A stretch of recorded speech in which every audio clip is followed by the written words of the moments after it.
Pues muchas gracias por recibirme, por darme este tiempo. Decidí participar en este proceso básicamente porque considero urgente y necesario para construir la confianza en la democracia y sus instituciones.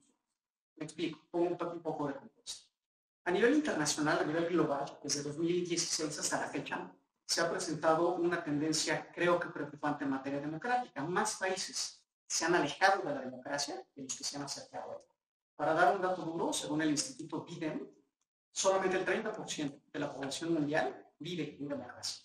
Eso hace que nosotros, los mexicanos, seamos de los poquísimos afortunados que estamos todavía en esas circunstancias. Ahora, en México la circunstancia no es todavía tan grave. Es decir, desde más o menos 2004 hasta la fecha, la aprobación media del Instituto Nacional Electoral, que no se cite, ha sido de más o menos 6.7 puntos sobre 10, pero ha tenido una ligera tendencia a la baja.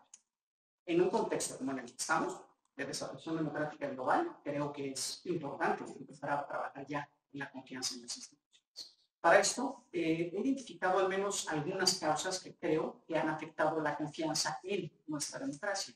La primera, que ha estado muy presente en prácticamente todos los medios de comunicación recientemente, es el elevado costo de la democracia. Creo que la democracia mexicana es cara por dos factores. Uno, como bien se ha señalado en los medios, pues sí, creo que hay muchos gastos superfluos alrededor del gasto electoral de las propias instituciones. Sería importante hacer los recortes adecuados sin poner en riesgo el funcionamiento de la institución, porque eso justamente operaría en contra de la confianza de la democracia. Y la segunda, pero creo que es mucho más importante y mucho más profunda, tiene que ver con que todo el sistema electoral mexicano está basado en la desconfianza. Nuestro entramado normativo está lleno de candados y está lleno de pequeños vericuetos y pequeñas cosas para verificar aquí y allá todo el tiempo, porque estamos partiendo de que no podemos confiar en ninguno de los demás actores. Y la desconfianza es carísima. Creo que eso es lo principal que tenemos que trabajar. Existen otros factores también que pues, a lo largo de nuestra historia han afectado la democracia, han afectado la confianza en la democracia. Uno, pues, claramente la historia, ¿no? 70 años de elecciones manejadas por el entonces partido hegemónico no se olvidan fácilmente, pero yo creo que esa etapa por lo menos ya la superamos hace unos 20 o 25 años, al menos en lo que respecta a la eficacia del voto. El voto ciudadano hoy cuenta. Creo que todavía tenemos muchos pendientes con relación a la libertad y la autenticidad del sufragio, que si quieren platicamos más adelante. Hay también otros factores como malas decisiones, claramente malas decisiones que han tomado las instituciones electorales en general. Creo que en este tema no queda más que trabajar duro en la absoluta transparencia en la operación de las instituciones electorales y, por supuesto, en el compromiso de sus operadores, de sus funcionarios públicos, en la honestidad, la imparcialidad y el profesionalismo. Hay un factor político que también ha afectado recientemente la democracia mexicana. Esto es, tenemos desde hace muchos años la costumbre de golpear al árbitro y la costumbre también de confundir imparcialidad con favoritismo. Esto es muy peligroso. En la medida en la que los actores o los jugadores, por utilizar la metáfora que se utiliza consistentemente, golpean al árbitro y lo desacreditan, en esa medida también golpean al juego completo, se desacreditan a sí mismos. Aquí creo que es importante un acuerdo político fundamental entre todos los que participamos en la democracia de empezar a generar confianza entre nosotros. Y por supuesto existe un tema de expectativas. Creo que esto también se ha mencionado en muchos medios de comunicación. Tenemos como sociedad la costumbre de poner expectativas muy altas en la democracia. La democracia no garantiza buenos gobernantes, como ningún otro sistema de gobierno lo hace. Pero a diferencia de todos los demás sistemas de gobierno, la democracia sí garantiza su renovación periódica y pacífica y partiendo sobre todo del principio de igualdad. Cualquiera puede acceder a todo, en principio, ¿no? En grandes, digamos, a grandes rasgos, esta es mi motivación para estar en este proceso y también a grandes rasgos, este es mi compromiso. Yo creo que si trabajamos en estos 5 factores, en atender las causas que han generado desconfianza en nuestras instituciones democráticas, podemos salir adelante, sobre todo en un entorno internacional tan complejo como el que estamos viviendo. Muchas gracias. Gracias. Pues pasaríamos ahora sí a las preguntas. Tenemos para que te haga la primera pregunta a Evangelina González. Gracias. Me parece muy interesante el diagnóstico que usted acaba de hacer sobre el tema de la desconfianza y lo costoso que efectivamente ha sido por años tratar de construir una democracia creíble o esa institución que nos transmita esa sensación. Entonces, usted incluso en su ensayo señalaba que el INE actualmente es una institución medianamente confiable y que la medianía es insuficiente para la ciudadanía. ¿Cuáles serían, de manera real, aterrizada, sus propuestas para que el instituto fortalezca la confianza ciudadana? Claro. Bueno, muchas las abordé justamente en mi exposición de motivos y en esta primera exposición que hice, pero creo que nos tenemos que centrar primero, sin duda alguna, en absoluta transparencia. No solamente transparencia en términos generales, no se trata de cumplir con las obligaciones mínimas que nos impone la ley. Se trata de hacer que la información que genera el instituto sea visible y accesible a todo el mundo. Pongo un ejemplo. Hay muchas suspicacias sobre la parcialidad o imparcialidad de algunos de los consejeros o de algunas de las consejeras, ¿no? La verdad es que no tenemos datos duros para comprobar ni una ni otra, porque no tenemos información estadística accesible que nos diga cuál ha sido el comportamiento del voto de los consejeros a lo largo del tiempo cuando están viendo asuntos de actores específicos. Eso, por ejemplo, yo creo que podría ayudar. Otro, ya lo mencioné, sin duda alguna, el tema de reducir el costo de la democracia, tanto desde la perspectiva presupuestal, sin poner en riesgo el funcionamiento de la institución, como desde la operación misma de las elecciones. En este sentido, creo que es, por ejemplo, muy importante empezar a trabajar ya en la implementación de nuevas tecnologías. Es muy cara el modelo de voto que tenemos actualmente. Funciona bien, pero es anticuado y es muy caro. Las nuevas tecnologías nos pueden ayudar, sin duda, a hacerlo mucho más eficiente, a reducir gastos operativos y a reducir la cantidad de personas que utilizamos en la operación de la democracia, tanto en la emisión del voto como en la capacitación. Creo que a grandes rasgos eso se puede hacer. Por supuesto, ya como los 30 segundos que quedan, el tema de la confianza es un tema de largo plazo. La confianza es esencialmente predictible. Y para poder decir que el comportamiento de alguien es predecible, tenemos que tener una muestra en el tiempo. Entonces, en la medida en la que el instituto y sus operadores trabajen consistentemente en este sentido, vamos a ir poco a poco construyendo las normas. Gracias. Araceli, adelante. Gracias. Buenas tardes. Buenas tardes. En tu exposición al principio señalabas que uno de los problemas tanto de confianza como de operación del instituto son los gastos superfluos. ¿Qué ubicas tú como esos gastos superfluos y en caso de ser electo consejero, qué gastos omitirías? Claro, bueno, a ver, de entrada hay una enorme cantidad de personas que trabajan en un modelo muy anticuado, ¿no? Creo que la implementación de nuevas tecnologías es algo que se pudo haber hecho desde hace muchos años. Entrar a ese primer gasto, implementar tecnologías va a ser caro, pero en el largo plazo va a ser muchísimo más barato que lo que tenemos ahora, ¿no? Otra cosa que se ha señalado, y coincido, es que también los salarios de los funcionarios del instituto, algunos son muy altos. Y puede que sea cierto, y además hay que escuchar que ese es un reclamo de la ciudadanía, de una buena parte de la ciudadanía. En un país con 60 millones de personas en algún nivel de pobreza, es, por decirlo menos, ofensivo, ¿no? Que alguien que opera una institución que empieza a ser cuestionada gane tanto. La desigualdad ofende, digamos, en ese sentido.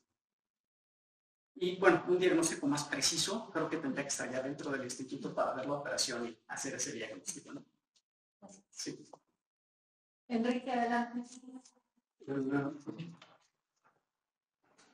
En el tema de la formación del Ministerio del Instituto Nacional de Seguridad, ya planteando la probabilidad de que ustedes tienen la postura. Sinceramente, no puedo quedar bien con esto. ¿Qué les parece más adecuado? Esa opción de acuerdo ahorita que están imaginando actual, conocer esto. Creo que soy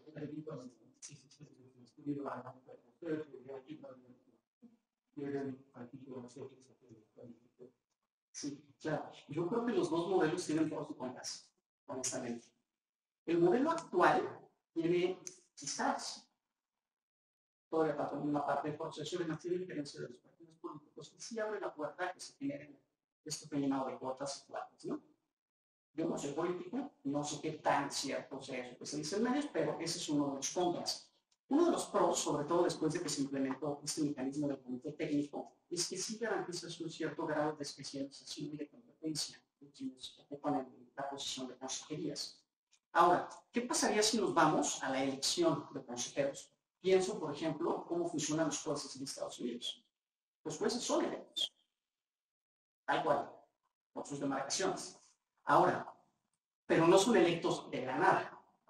Son generalmente abogados que han trabajado durante muchos años en materias que afectan a la comunidad en la cual van a juzgar, y a partir de ahí, y con esas competencias probadas, conocidas por la comunidad que les vota, son electos. Un modelo así quizás podría funcionar. La pregunta es cómo lo implementamos, porque en este caso la facultad del instituto es nacional. Entonces, generas incentivos, por ejemplo, un pro es que efectivamente puedes generar mucho más legitimidad de la institución si los consejeros son electos de esa manera. Pero también, al someterlo al voto ciudadano de una demarcación tan grande como el país, empiezas a generar incentivos a construir literalmente estructuras de votantes. Puede o no estar cercanas a los partidos políticos. Pero esos son temas que tendríamos que empezar a pensar si vamos a transitar hacia allá. O sea, creo que ambos modelos tienen ventajas y desventajas. Gracias. Adelante, Analisa. Gracias. Abogado, uno que trabaja en el tribunal, entonces los temas contenciosos electorales deben ser muy familiares. Soy yo un crítico muy duro del tribunal, de la actual presidencia, donde usted trabaja, pero no estamos hablando del tribunal, estamos hablando de la función sancionadora del INE. ¿Cree usted, mejor dicho, me podría dar un balance de cuál ha sido el papel del INE como regulador ante las violaciones a la equidad en los procesos electorales? Si cree usted que el INE debe seguirse rigiendo bajo el principio dispositivo absoluto, que es lo que hoy sucede, o debiera ser más proactivo, que también es su obligación, porque la ley obliga que cualquier autoridad que vea una irregularidad debe de oficio iniciarlo. ¿Cuál es su posición? Si cree usted que debe ser más proactivo y el balance hasta ahora. Claro. Bueno, nada más una aclaración primero. Sí trabajo en el tribunal, no trabajo con el actual presidente. Okay. También es un tema delicado, por lo siguiente. Un INE demasiado proactivo en la persecución de irregularidades también empieza a generar demasiada confrontación con los jugadores de la elección. Que no está mal, yo creo que sí tiene que tener más proactividad e incluso debería de tener más facultades, tanto directas como de coordinación con otras autoridades, en lo que toca, por ejemplo, al financiamiento ilícito. Ese me parece, lo menciono en el ensayo, que es un tema delicadísimo y de urgente atención. Sí, yo creo que ahí sí tendría que ser más activo.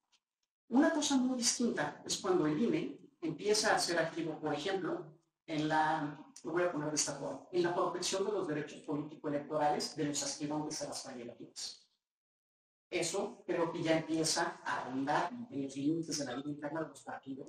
Y bueno, la gran parte del llamado Plan B de la nueva legislación que nos rige, justamente pone límites a eso. Y creo que esos límites están bien. O sea, los partidos políticos sí tienen, por garantía constitucional, un grado de autonomía. Necesitan esa libertad. Eso es más o menos lo que es. Muchas gracias. Ernesto, por favor. Primero pasa la pregunta. Pasa la pregunta ciudadana. A la tómbola. A la tómbola y después. La agarro primero. La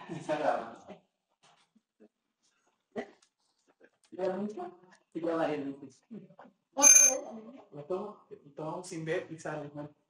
Entonces, la pregunta es si llegara a ser consejero del INE, ¿qué propuestas tendría para mejorar los procesos electorales al incorporar la tecnología? Bueno, ya desde una parte de esta pregunta, no sé si quieran que abunde un poco más. Sí, para empezar. Bueno, creo que hay varios aspectos en el uso de la tecnología que podrían ser muy útiles para mejorar los procesos electorales en este país. Lo divido en tres: emisión de voto, capacitación e identificación. Emisión de voto, bueno, pues, la urna electrónica obviamente es algo que podríamos hacer, incluso el voto a través de Internet tiene sus retos y tiene sus limitaciones. Tenemos que tomar en cuenta, uno, la brecha digital que existe todavía en nuestro país, entonces necesitaríamos a fuerzas un mecanismo mixto. Dos, también la tecnología presenta un reto, que es la opacidad de los algoritmos. Esto también es importante atenderlo, ¿no? Posiblemente se me ocurre, sin vulnerar o sin poner en riesgo la integridad del algoritmo, o hacerlo del acceso público y poner a un lado una pequeña explicación sobre qué hace cada segmento del código. Se me ocurre, ¿no? Un segundo aspecto en donde la tecnología podría ser de gran utilidad es en la capacitación. Ahorita nuestra capacitación es carísima porque se hace persona a persona. Tiene herramientas maravillosas en Internet, a nivel tecnológico, en todos lados que podríamos utilizar para hacer educación cívica y capacitación electoral. Y sería muchísimo más barato, dada la inversión inicial, ¿no? Y el tercer aspecto es, me gusta, la identificación. La identificación, actualmente tenemos plastiquitos que te pierden el plastiquito, tienes un problema, si lo pierdes antes de la elección, tienes que presentar un JC. Bueno, además es caro en términos de materiales, es contaminante. Ahí también la tecnología puede ser. Ahorita prácticamente todos los bancos utilizan identificaciones digitales. Hay muchísimos países en el mundo que ya están incluyendo también identificaciones digitales. Yo creo que, como más específico, eso se podría trabajar. Pues ahora tu turno para preguntarme. Hay una parte muy interesante de su perfil en términos de las capacidades que ha ido construyendo en diferentes partes del proceso, ¿no? El tribunal, en el propio INE, en una parte que se estuvo trabajando. Pero yo quisiera expresamente saber cuál sería digamos, su argumentación respecto a algo que no tiene en su experiencia y cómo es que podría eso ser subsanado o cómo tendríamos que pensar que hay idoneidad. Tiene experiencia en tomar decisiones de alto nivel en cuerpos colegiados, ¿no? Que es una parte que no está en el currículum, por lo menos como lo vemos, y que podría ser importante para tomar una decisión. Claro, ¿cuál es su posición? Y también si esto efectivamente le parece importante. Bueno, pues es fundamental. O sea, la capacidad de negociar con tus pares es fundamental para generar un organismo que sea funcional. Hemos visto recientemente en varios organismos del Estado que eso, cuando no funciona bien, se traba. Y es terrible. Bueno, a ver, sí tengo algo de experiencia en la toma de decisiones en órganos colegiados. Yo fui el representante de transparencia de la Comisión Ejecutiva de Prerrogativas y Partidos Políticos en su momento y formaba parte, por supuesto, del Comité de Transparencia. Ahí tenía que tomar decisiones y tenía que, por supuesto, negociar posturas al respecto. Como asesor también, y como secretario de Estudio y Cuenta en su momento, tienes que negociar todo el tiempo con tus pares. Tú presentas una propuesta de sentencia y no es como que la suelto y ya se va, ¿no? O sea, tengo que ir a platicar con los instructores de otras ponencias para ver qué están pensando sobre mi propuesta, si les gusta, si no les gusta, cómo lo negociamos. O sea, sí es importante la capacidad de negociación. Una tercera experiencia quizás más interesante para mí fue que en mi último periodo, en el entonces Instituto Federal Electoral, fui coordinador de asesores del director ejecutivo de prerrogativas y nos tocó implementar la reforma constitucional de 2007 en materia de medios de comunicación. Nos sentamos a negociar con las televisoras y con las radiodifusoras, con los concesionarios. Fue una labor bastante interesante, bastante compleja, porque teníamos la oposición directa. Y eso también, digamos que terminó funcionando, ¿no? Nosotros sentamos las bases, hicimos el primer reglamento, hicimos el primer modelo de monitoreos, iniciamos los primeros procedimientos sancionadores y actualmente es un modelo que ya no genera problemas. Lo podemos evaluar, pero ya no genera problemas. En esa medida creo que sí tengo, digamos, alguna experiencia negociando, que creo que es fundamental. Araceli. Sí, gracias, Maybel. Hace rato me llamó la atención una expresión. Dijiste, no soy político. Sí. ¿No? Quizá en parte porque vivimos tiempos en los que se ha desafectado la política y sin duda hay que dignificarla, ¿no? Pero pues me saltó un poco esa expresión porque yo creo que la consejería lleva una buena parte de capacidad técnica que tú lo has expresado y ampliamente ahorita, pero por otra parte también también implica mucha capacidad política, ¿no? Y mucha capacidad política no solo para negociar entre pares, como acabas de decir, sino para negociar y dialogar y también tener disensos, pero consensos con actores políticos y de cara a la sociedad. Entonces, pues eso, o sea, que nos expliques, Claro, retomo la expresión que tú utilizaste. Hay que dignificar a la política. Estoy totalmente de acuerdo con eso. La política, una vez un profesor me dijo, es el arte de lo posible. Cuando yo digo que no soy político, es que mi carrera no está vinculada al desarrollo de un partido político. Siempre ha sido una carrera de carácter institucional. Esto no significa que no haga política. La política es la capacidad de generar acuerdos. Es la capacidad de escuchar a las contrapartes y de encontrar puntos de encuentro. Puntos en donde las cosas funcionan. En política creo que es más importante hacer que las cosas sucedan que tener la razón. Un perfil demasiado técnico te bloquea las negociaciones porque quiere tener la razón. Necesitas justamente hacer que las cosas sucedan, que avancen. Gracias. Tengo a Sergio y después a Evi. Voy a hacer dos preguntas, apelo a tu capacidad de síntesis. Estaba bien, tecnología de la información. Pero no hay un problema de inclusión cuando usamos demasiado de la tecnología de información para pensar, por ejemplo, en la participación. Pregunta. Segunda. Es cierto que el sistema electoral está basado en la desconfianza, y esa desconfianza ha generado que se le haya cargado al hoy INE de funciones basadas en la desconfianza.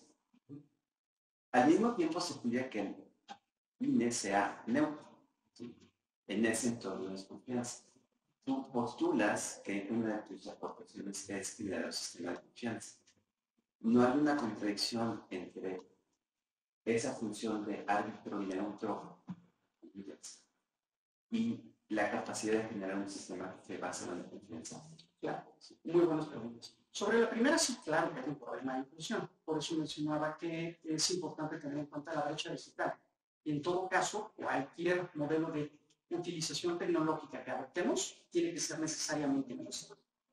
Tenemos que tener en cuenta que muchísima gente en este país no tiene acceso a Internet, muchísima gente no tiene acceso a una computadora o a un teléfono inteligente, y sí, efectivamente necesitaríamos una respuesta.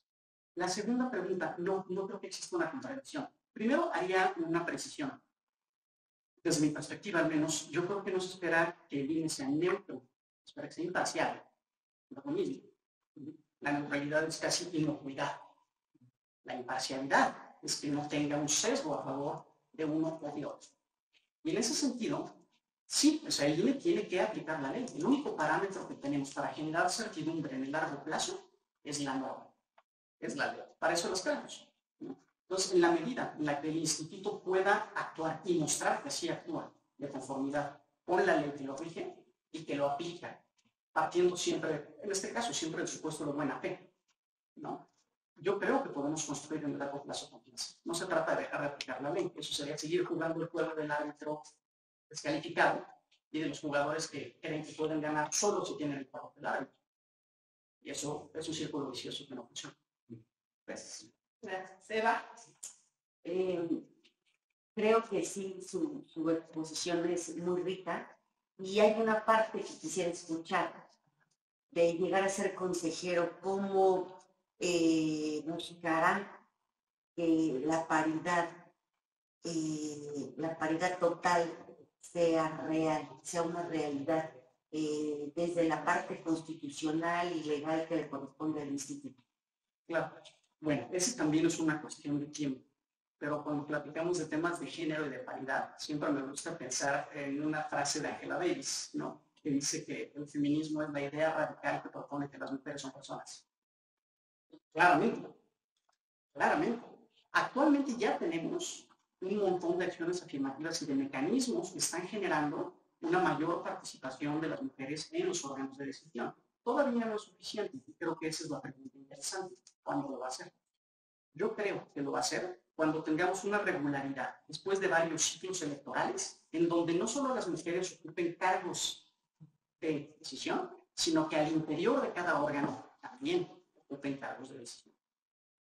Por ejemplo, en el Congreso de la Unión empecemos a ver que dirigen la mitad o más de las comisiones, ¿no? En el caso, bueno, en el Poder Judicial tenemos un problema serio, por ejemplo, de paridad. En fin, ¿y qué puede hacer el INE al respecto? Bueno, el INE está circunscrito a sus facultades constitucionales y legales. O sea, más que lo que dice la ley, el INE difícilmente puede hacer en lo que respecta a la aplicación de la norma para hacer elecciones. Puede trabajar muchísimo en capacitación, en educación cívica. Ahí es eficiente. Y rapidísimo, Andrés. Gracias. De los valores establecidos en el 41, ¿cuál es el más relevante para los principios? Señor, economía, independencia y parcialidad. Yo creo que legalidad. Porque de ella derivan todas las demás. Así de simple. Muy bien, muchas gracias. Pues terminamos ya la entrevista.